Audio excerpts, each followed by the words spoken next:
berdirilah sebuah kerajaan yang bernama Kerajaan Luwu. Kerajaan Luwu terkenal dengan pemimpinnya yang sangat arif dan bijaksana yang bernama Lautasana Datuk Mangun, atau disebut-sebut juga dengan Raja Datuk Luwu. Raja Datuk Luwu mempunyai putri yang sangat cantik bernama Putri Tak dan Palik. Sampai-sampai kecantikannya tersebar ke seluruh pelosok negeri dan sampai ke telinga Raja Bone. Dan Raja Bone bermaksud untuk meminang Putri Tak dan Palik untuk putra mahkota Kerajaan Bone. Ia pun segera memanggil penasehat kerajaan untuk menghadap di hadapan raja sekarang juga. Wahai prajurit, panggilkan penasehat kerajaan menghadap di hadapanku sekarang juga. Baik, Baginda. Tak beberapa lama kemudian, penasehat pun menghadap di hadapan raja. Ada apa gerangan engkau memanggilku, wahai Baginda? Bagus, bagus. Aku menyuruhmu untuk menghadap di hadapanku sekarang juga, untuk mengutusmu pergi ke kerajaan Luwu untuk melamar Putri Tak dan Palik untuk putra mahkota Kerajaan Bone. Baik, Baginda. Raja Datuk Luwu yang mendengar berita bahwa penasehat kerajaan Bone akan datang di kerajaan Luwu bimbang, karena menurut adat istiadat Luwu, seorang putri dari kerajaan Luwu tak dibenarkan menikahi pria di luar dari kerajaan Luwu. Akan tetapi ketika ia menolaknya, akan terjadi peperangan besar antar dua kerajaan. Tak beberapa lama kemudian, penasehat kerajaan tiba di kerajaan Luwu. Raja Datuk Luwu pun segera berkata kepada penasehat kerajaan Bone, wahai penasehat kerajaan, maafkan aku akan mempertimbangkan lamaranmu. Dan penasehat kerajaan menerima keputusan Raja Datuk Luwu dan pulang kembali ke negeri Bone. Malam pun tiba. Putri Tak dan Palik jatuh sakit. Sekujur tubuhnya muncul bintik-bintik merah dengan cairan yang sangat kental dan berbau anir. Ada apa dengan kulitku? Ya Allah, entah dosa apa yang hamba perbuat. Ayahanda, cepat kemari. Lihat apa yang terjadi. Raja Datuk Luwu yang kaget mendengar anaknya memanggilnya. Ia pun segera menuju ke kamar Putri Tak dan Palik. Ada apa, wahai putriku? Ayahanda, lihat sekujur tubuhku dipenuhi bintik-bintik merah. Raja Datuk Luwu kaget dan segera memanggil tabib kerajaan untuk mengobati Putri Tak dan Palik. Tak beberapa lama kemudian, tabib kerajaan datang dan mengobati Putri Tak dan Palik. Namun hasilnya tetap nihil. Tabib kerajaan berkata kepada Raja Datuk Luwu, wahai Datuk, maafkan hamba tak bisa menyembuhkan penyakit putrimu ini.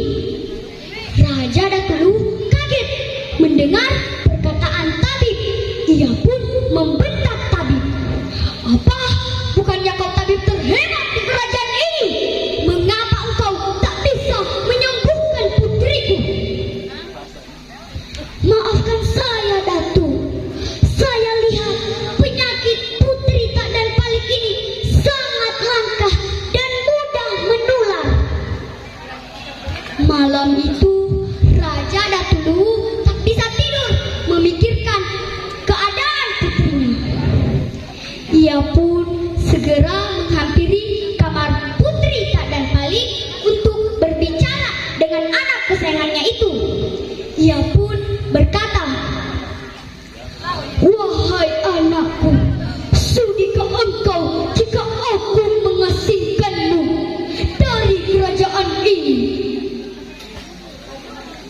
"Baiklah Ayahanda, tidak apa-apa. Ini demi keselamatanku dan keselamatan rakyat-rakyat kita." Sebelum Raja Datulu menyuruh Putri Tak dan Palik untuk diasingkan, ia pun memberikan keris pusaka kerajaan Lu. "Wahai putriku, bawalah keris pusaka ini sebagai bukti kau adalah putri kerajaan Lu, dan sebagai bukti aku tak pernah mengasingkanmu pergi keluar dari kerajaan Lu." Keesokan harinya pun tiba. Putri Tak dan Palik pun akan berangkat pergi berlayar dan ditemani oleh satu orang pengawal dan dayang kesekiannya itu. Putri Tak dan Palik pun segera naik ke atas kapal dan kesedihannya membatin karena ia terpisah oleh ayah kesayangannya itu, dan kesedihannya ditumpahkan dengan bernyanyi. Ini nawa sabarako, ini nawa sabarako, mulolo anggare deseng Allah to sabara ede. Dan tak terasa ia pun sampai di salah satu pulau. Ia pun turun dari kapalnya, dan waktu ia turun, ia melihat salah satu pohon yang berbuah lebat. Tanpa basa-basi, ia memetik buah itu dan bertanya kepada dayang kesekiannya itu, "Buah apakah itu?" "Hah? Ada buah? Buah apakah ini?" "Wahai dayang, buah apakah ini? Aku tak tahu apa nama buah ini." "Oh itu adalah buah wajib Tuan Putri. Engkau bisa memakannya. Rasanya sangat lezat." Setelah makan, Putri Tak dan Palik pun segera pergi menelusuri hutan.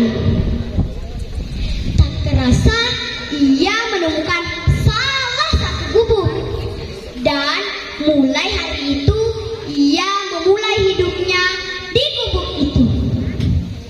Keesokan harinya, Putri Tak dan Palik sedang bermain-main di tepi telaga dekat gubuknya. Sambil bermain-main, ia pun bersenandung.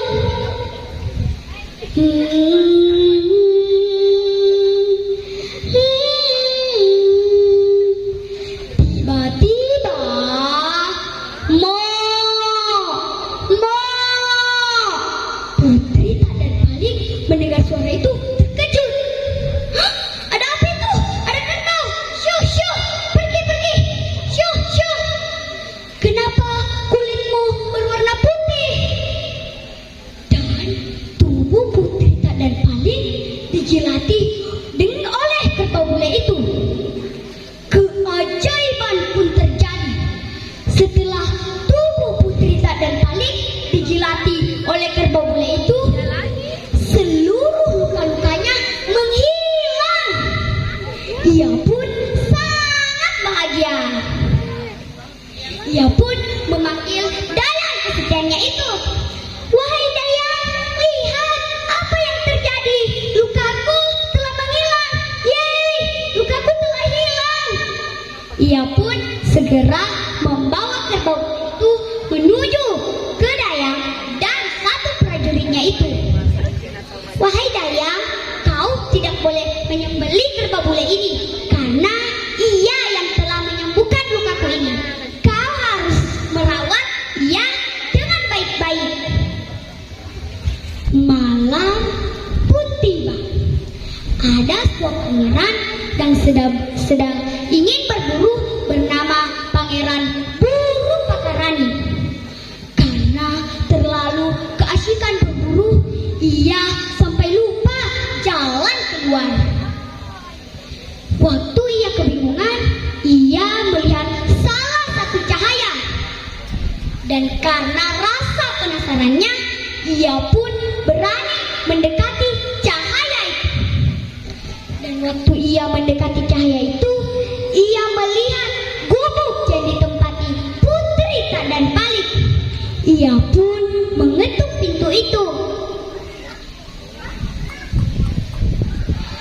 Dan dibukakanlah Pangeran Burung Pakarani pintu oleh Dayang. Dayang pun segera memanggil Putri Tak dan Palik. Putri, cepat ke sini, ada tamu. Baiklah Dayang, aku akan segera ke sana. Setelah melihat apa yang terjadi, Putri Tak dan Palik bertanya kepada Pangeran Burung Pakarani. Ia berkata, "Wahai pemuda, dari manakah asalmu? Kenapa engkau bisa ada di gubukku?" Pangeran Burung Pakarani tak langsung menjawab. Ia berbicara kepada Putri Tak dan Palik. "Wahai putri, bolehkah engkau mempersilahkan masuk? Masuk. Aku akan menjawab pertanyaanmu ketika aku sudah masuk di dalam." Baiklah, silakan masuk dan duduk. Mereka pun saling berbicara dan berbincang-bincang. Seketika mereka akrab. Dan ternyata Pangeran Burung Pakarani jatuh hati kepada Putri Tak dan Palik. Ia pun mengungkapkan rasa cintanya kepada Putri Tak dan Palik. "Wahai putri, maukah engkau aku jadikan permaisuriku?"